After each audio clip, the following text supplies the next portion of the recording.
সুবহানাল্লাহ বলবেন না? তাহলে আমার নবীর চরিত্র ভালো না মন্দ?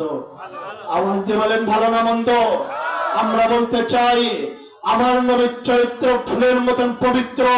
সুতরাং আর যদি কোন ইহুদি খ্রিস্টান বৌদ্ধ নাসারা বাংলার জমিনের তাওহীদি জনতার বিদায় থেকে আল্লাহ রসুলের বিপক্ষে কথা বলো, আল্লাহ রসুলকে গালি দেওয়ার চেষ্টা করো, আমরা মুসলমান ওদের ময়দানের মতন দান দান মোবারক শহীদ করতে পারি, তাইফের ময়দানের মতন রক্ত ঝরাতে পারি। আমরা মুসলমানরা আল্লাহ রসুলের বিপক্ষে কোনো কথা সহ্য করবো না। আওয়াজ দেবেন ঠিক কিনা? সম্মানিত হাজিরিন, আমি কিছু কথা বলে যাব। যে ভারতরা আমাদেরকে আমার রসুলকে নিয়ে গালি দিল, সেই ভারতদেরকে আমরা হুঁশিয়ারি করতে চাই। আমাদের বলেন ঠিক কিনা?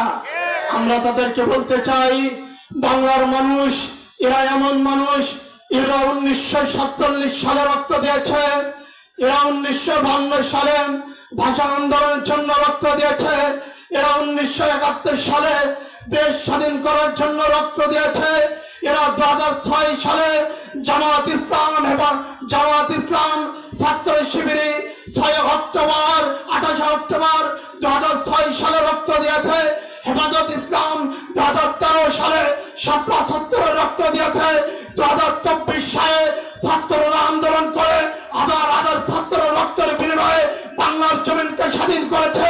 এরা কোনো রক্ত দেওয়ার জন্য ভয় পায় না, কারাগারের ছেলে ভয় পায় না।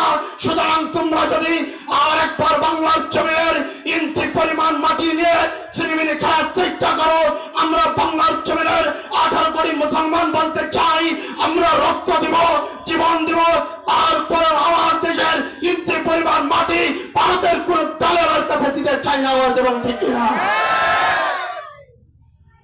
আপনারা রাগ করছেন? রাগ করছেন আপনারা? সম্মানিত হাজিরিন, বলবেন হুজুর